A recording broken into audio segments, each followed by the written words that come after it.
नमस्कार, खबरों का पंचनामा देख रहे हैं आप। मैं हूं आपके साथ पूजा। हम लेकर आए हैं देश और दुनिया की 5 बड़ी खबरें जिसपे चर्चा के लिए मेरे साथ स्टूडियो में मौजूद हैं कैपिटल टीवी के editor in chief doctor Manish Kumar. Doctor साहब, बहुत बहुत स्वागत है आपका। धन्यवाद। सबसे पहले नजर हेडलाइंस पर। विकास पुरुष प्रधानमंत्री नरेंद्र मोदी का आज 75वां जन्मदिन। दुनिया भर के नेता पीएम मोदी को दे रहे बधाइयां। बीजेपी मना रही सेवा पखवाड़ा। अलग अलग राज्यों में खास कार्यक्रमों का आयोजन। विश्व में भी मोदी का डंका। पीएम मोदी ने अपने जन्मदिन पर मां, बहन और बेटियों को दी बड़ी सौगात। किसानों को भी तोहफा। मध्य प्रदेश से पाकिस्तान पर बोला करारा हमला। पीएम के जन्मदिन पर कांग्रेस को बड़ा झटका। पीएम मोदी की मां का एआई वीडियो जारी करने पर पटना हाईकोर्ट सख्त। हाईकोर्ट ने तुरंत वीडियो हटाने का दिया निर्देश। तेजस्वी यादव की बिहार अधिकार यात्रा में भीड़ जुटाने के लिए बुलाई गई डांसर। हरे रंग में रंगी दिखी पूरी सभा। तो अमित शाह का भी बिहार दौरा। जैश कमांडर मसूद इलियास का एक और कबूलनामा। दिल्ली और मुंबई हमलों के पीछे भी मसूद अजहर का हाथ। पाकिस्तान आर्मी की भी खोली पोल। खबरों की शुरुआत में सबसे पहले बात विकास पुरुष पीएम मोदी की। आज हमारे देश के प्रधानमंत्री नरेंद्र मोदी का 75वां जन्मदिन है। इस खास मौके पर देश भर में अलग अलग तरह के आयोजन हो रहे हैं। इस मौके पर बीजेपी ने 15 दिन से ज्यादा समय के लिए सेवा पखवाड़ा शुरू किया है। केंद्र और बीजेपी शासित राज्य सरकारें 2 अक्टूबर तक देश भर में स्वास्थ्य शिविर, स्वच्छता अभियान, स्वदेशी उत्पादों को बढ़ावा देने वाले मेले और बुद्धिजीवियों के कार्यक्रम जैसे कई जनसंपर्क और जागरूकता गतिविधियां आयोजित कर रही है ताकि लोगों तक विकास और कल्याणकारी योजनाओं का संदेश पहुंचाया जा सके। देश से लेकर विदेश तक के नेता प्रधानमंत्री को उनके जन्मदिन पर शुभकामनाएं दे रहे हैं। विश्व नेताओं में पीएम मोदी को अपना बेहतर दोस्त बनाने की होड़ लगी है। ट्रंप, नेतन्याहू, पुतिन और मेलोनी ने खास अंदाज में पीएम मोदी को बर्थडे विश किया है। विश्व के बड़े बड़े नेताओं ने पीएम मोदी को फोन करके वीडियो जारी करके बधाई दी है। वाकई में सर, आज का दिन तो बहुत खास है, लेकिन जिस तरह से उनको बधाइयां मिली है वो भी अपने आप में खास है। बिल्कुल खास है। ऐसा लग रहा है कि पूरे देश में उत्सव मनाया जा रहा है। ऐसा माहौल किसी भी नेता के जन्मदिन पे हो, ये हमने पहले कभी नहीं देखा। अमेरिका के राष्ट्रपति हो, इजराइल के प्रधानमंत्री हो, मेलेनी हो और बॉलीवुड के तमाम बड़े बड़े एक्टर, एक्ट्रेसेस वो खुद ब खुद सामने आकर के वीडियो जारी कर रहे हैं। कोई करवा नहीं रहा, खुद ब खुद वो सामने आकर के बधाई दे रहे हैं। ये पॉपुलैरिटी है। साथ ही साथ प्रधानमंत्री मोदी और भारतीय जनता पार्टी की जितनी भी सरकारें हैं, उन लोगों ने बाकायदा 2 अक्टूबर तक एक सेवा पखवाड़ा की जो घोषणा की है वो अद्भुत है। दिक्कत क्या है? राहुल गांधी, विपक्ष और कांग्रेस इकोसिस्टम को प्रधानमंत्री मोदी की ये पॉपुलैरिटी दिखती नहीं है, समझ में नहीं आता और वो इसी वजह से वो गाली गलौज पे उतर आते हैं, घृणा पे उतर आते हैं। और यही विपक्ष के लिए सबसे बड़ी समस्या है कि प्रधानमंत्री मोदी की इस पॉपुलैरिटी को कैसे काउंटर किया जाए। रही बात आम हिंदुस्तानियों की, तो आज प्रधानमंत्री मोदी की जन्मदिन को जिस तरीके से सोशल मीडिया हो या फिर मीडिया हो या अलग अलग कार्यक्रमों के जरिए उत्सव की तरह मनाया जा रहा है, ये बेमिसाल है जी। तो वाकई में आज का दिन बेहद खास है और इस खास दिन को पीएम मोदी ने और भी ज्यादा खास बना दिया। दरअसल आज पीएम मोदी अपने जन्मदिन के मौके पर मध्य प्रदेश के धार पहुंचे, जहां उन्होंने कई परियोजनाओं का शुभारंभ किया। इस दौरान पीएम मोदी ने स्वस्थ नारी सशक्त परिवार अभियान के साथ 8वें राष्ट्रीय पोषण माह अभियान की शुरुआत भी की। इसके अलावा प्रधानमंत्री मोदी ने आदि सेवा पर्व का भी उद्घाटन किया।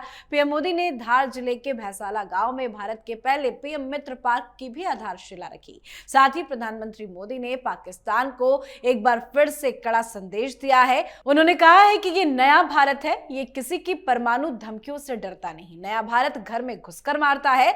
पीएम मोदी ने यह भी कहा कि पहलगाम में हुए आतंकी हमले के बाद भारत ने ऑपरेशन सिंदूर को अंजाम देकर पलक झपकते ही पाकिस्तान को घुटनों पर ला दिया और पड़ोसी मुल्क के ही एक आतंकवादी ने रो रो कर इसकी पुष्टि पुष्टि की है। साथ ही पीएम मोदी ने अपने जन्मदिन पर स्वदेशी अपनाने की भी अपील की है। आज जिस तरह से पीएम मोदी ने सौगातें दी है, ये तो रिटर्न गिफ्ट हो गया। बिल्कुल रिटर्न गिफ्ट है। और मैं इस बात को लेकर के जरूर अपील करूंगा और तमाम दर्शकों से यह भी कहूंगा कि जो प्रधानमंत्री मोदी ने कहा कि अगले 15 दिनों तक मुफ्त महिलाओं के चेकअप को लेकर के जो व्यवस्था की गई है उसका ज्यादा से ज्यादा इस्तेमाल हो। खास करके ग्रामीण महिलाएं, ट्राइबल इलाके की महिलाएं, उनको इसका लाभ उठाना चाहिए। प्रधानमंत्री मोदी ने आज एक के बाद एक गरीबों के लिए जिस तरह की योजनाओं की घोषणा की, जिस तरीके से अपने विजन को दुनिया के सामने रखा, वो लाजवाब था। लेकिन प्रधानमंत्री तो प्रधानमंत्री हैं।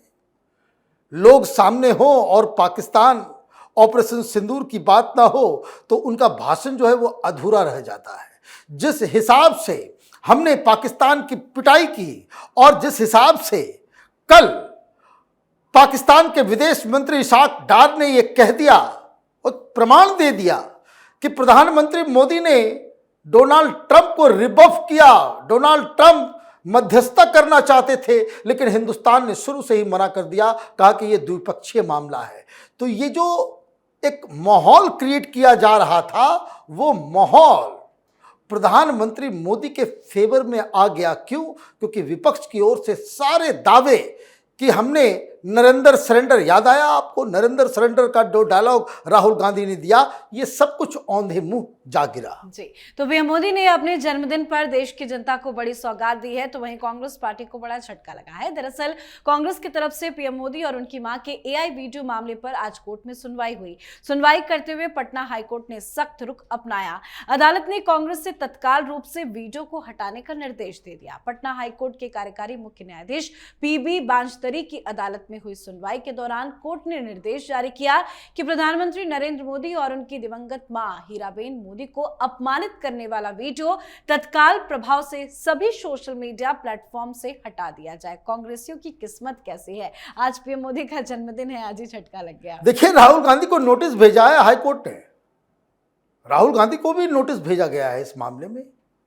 और कहां है वो लोग धुरंधर, ये तमाम लोग, पवन खेड़ा जैसे लोग जो एक मुखिया का चुनाव नहीं जीत सकते।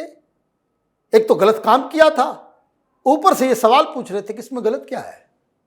सारी कांग्रेस पार्टी, उसके प्रवक्ता सामने आकर के कह रहे थे कि इसमें गलत क्या है, कोई अपशब्द नहीं है, कोई गलत चीज हमने दिखाई नहीं है, इस तरह के खराब वीडियो को लेकर के। अब कांग्रेस पार्टी को बताना चाहिए कि क्या गलती है। ये पटना हाईकोर्ट ने बता दिया कि इस तरह के वीडियो का इस्तेमाल आप नहीं कर सकते। तुरंत डिलीट करने के लिए कहा गया और जैसे ही फैसला आया फौरन कांग्रेस पार्टी ने डिलीट भी कर लिया। मतलब आपको मालूम था कि आपकी चोरी पकड़ी गई है। अगर होता आप कहते कि नहीं भाई हम सुप्रीम कोर्ट में इसको अपील करेंगे, हम नहीं हटाएंगे। अगर आपको लग रहा था कि आपने बहुत बड़ा काम किया है, बहुत अच्छा काम किया है, इसमें कोई गलती नहीं है, कोई आपने किसी का अपमान नहीं किया है, तो आपको लड़ना था ना कि आप तुरंत मैदान छोड़ के भागे। अब तमाम जो प्लेटफॉर्म्स हैं, चाहे वो एक्स हो, चाहे वो यूट्यूब हो, फेसबुक हो, मेटा हो, इन सब को बताया गया है कि आपको जहां कहीं भी वो वीडियो नजर आता है उसको आप डिलीट करेंगे। तो आप देखिए, बार बार कांग्रेस पार्टी प्रधानमंत्री मोदी के परिवार, प्रधानमंत्री मोदी के ऊपर जो पर्सनल अटैक करते हैं, हर बार उनको मुंह की खानी पड़ती है। जी, अब बात बिहार विधानसभा चुनाव की। बहुत जल्द अब बिहार विधानसभा चुनाव की तारीखों का ऐलान हो जाएगा। अमित शाह थोड़ी ही देर में पटना पहुंचेंगे, रात्रि विश्राम पटना में ही करेंगे। इसके बाद कल यानी कि 18 सितंबर को 2 बैठकों में अमित शाह भाग लेंगे। एक बैठक डेहरी ऑन सोन में होगी तो वहीं दूसरी बेगूसराय में होगी। चुनाव के लिहाज से अमित शाह का यह दौरा काफी अहम है। तो वहीं तेजस्वी यादव बिहार अधिकार यात्रा पर है। तेजस्वी बख्तियारपुर पहुंचे, जहां अनिरुद्ध यादव ने सोने का मुकुट पहनाकर तेजस्वी का भव्य स्वागत किया। बताया जा रहा है कि सभा में तेजस्वी के पहुंचने से पहले भीड़ जुटाने के लिए सांस्कृतिक कार्यक्रम का आयोजन भी किया गया था, जिसमें डांसर्स भी बुलाई गई थी। अमित शाह का दौरा कितना महत्वपूर्ण है, लेकिन ये तेजस्वी की अधिकार यात्रा में डांसर्स को क्यों बुलाया जा रहा है? क्योंकि लोग नहीं आ रहे हैं, लोग नहीं आ रहे हैं। आप वीडियोस को देखिए, जो इंटरव्यू चल रहा है, एक बड़ा अच्छा पीटीआई ने वीडियो निकाला, वो खाना खा रहे हैं पराठा और आलू परवल के भुजिया के साथ, है ना, आप खा रहे हो। लेकिन पॉलिटिकली अगर आप उस वीडियो को देखें, उस निगाह से देखें, तो वो गाड़ी चली जा रही है, आप खाना खा रहे हो और सड़क पे लोग आपको देखने तक नहीं पहुंच रहे हैं। तो ये किस तरह की यात्रा है? जनसंपर्क के लिए इस तरह की यात्राओं का आयोजन किया जाता है। जनता ही नहीं आ रही है तो आपको डांसर्स लाने पड़ेंगे। तो वो जो लोगों की भीड़ नजर आ रही है वो तेजस्वी यादव के लिए नहीं है, वो डांसर्स को देखने के लिए जो लोग आ रहे हैं उनकी भीड़ है। इसका मतलब तो यही है। रही बात राजनीति की, अब अमित शाह वहां पहुंच रहे हैं, दो जगह वो मीटिंग हो रही है, दोनों वैसी जगह हैं जैसे देरी ऑन सोन और ये जो शाहबाद का इलाका है, भारतीय जनता पार्टी कमजोर है, वहां पे पहुंच गए। अब वहां पे मीटिंग होगी कल। बेगूसराय, वहां पे भी वामपंथी इंपॉर्टेंट है, वहां पे भी एक माहौल जो है वो थोड़ा आरजेडी के पक्ष में रहता है क्योंकि यादवों का वो एक बड़ा सेंटर है। तो पॉलिटिकली आपको मैसेजिंग करने की आवश्यकता होती है चुनाव से पहले, और ये मैसेजिंग करने में तेजस्वी यादव राहुल गांधी की वजह से इतना टाइम बर्बाद किया और फिर अब ये यात्रा की जरिए जो है आप कुछ हासिल करना चाह रहे हैं। ये पॉलिटिकल मैसेजिंग विपक्ष सही तरीके से नहीं कर पा रहा है। जी, अब बात आज की आखिरी खबर की। पाकिस्तान में आतंकवाद पर एक बड़ा खुलासा हुआ है। जैश ए मोहम्मद के आतंकी कमांडर मसूद इलियास कश्मीरी ने एक चौंकाने वाला कबूलनामा किया है जिसमें उसने दिल्ली और मुंबई हमलों के पीछे जैश प्रमुख मसूद अजहर का हाथ बताया है। कबूलनामे में पाकिस्तान के बालाकोट और बहावलपुर में जैश के ठिकानों का भी जिक्र किया गया। कश्मीरी ने कहा कि बालाकोट की मिट्टी ने मसूद अजहर के मिशन को चलाने के लिए ठिकाना दिया। आतंकी इलियास कश्मीरी ने अपने कबूलनामे में पाकिस्तान की पोल खोलकर रख दी है। उसने यह भी बताया कि बहावलपुर के जैश कैंप में मारे गए आतंकियों के जनाजे में शामिल होने का आदेश सीधे पाकिस्तानी आर्मी चीफ ने अपने जनरलों को दिया था। ये तो काफी चौंकाने वाला खुलासा है। देखिए, ये सारी बातें हम लोग लगातार दर्शकों को बताते रहते हैं कि किस तरीके से इस पूरे ऑपरेशन के पीछे मुनीर था, और इसलिए मुनीर डर के मारे वो सुरंग के अंदर छिपा हुआ था ऑपरेशन सिंदूर के दौरान, क्योंकि निशाना वो भी था, क्योंकि वही सबसे बड़ा आतंकी पाकिस्तान के अंदर है। तो नंबर 1। नंबर 2, हिंदुस्तान में बहुत सारे लोग बोल रहे थे भाई कौन मरा, कैसे मरा, पता नहीं चला। पाकिस्तान की मीडिया भी कह रही थी कि भाई सिविलियंस को मार दिया। तो ये जो आतंकी है उसका पहला कबूलनामा ये है कि उसने कहा कि अजहर मसूद के परिवार के लोगों के परखच्चे उड़ गए, उनके शरीर के टुकड़े टुकड़े हो गए, इंडिया ने ऐसा हमला किया। तो इसका मतलब ऑपरेशन सिंदूर सक्सेसफुल हुआ। तो पहला सबूत उसने ऑपरेशन सिंदूर के सक्सेसफुल होने का उसने दिया। नंबर 2, बहुत सारे आर्मी वाले नजर आ रहे थे। पाकिस्तान पंजाब की मुख्यमंत्री के तरफ से लोग आए। किसने आदेश दिया? यह बता रहा है कि सीधे आर्मी चीफ ने दिया। साथ ही साथ इसने और क्या कहा? इसने यह भी कहा कि जो दिल्ली और मुंबई में हमले हुए वो अजहर मसूद ने किया, जो बहावलपुर में रह रहा था। तो अब ये पाकिस्तान जो कहता है कि भाई हम नहीं जानते कि भाई कौन क्या कर रहा है। और मैं आपको बता दूं, प्रधानमंत्री मोदी ने आज अपने भाषण में इसका जिक्र किया।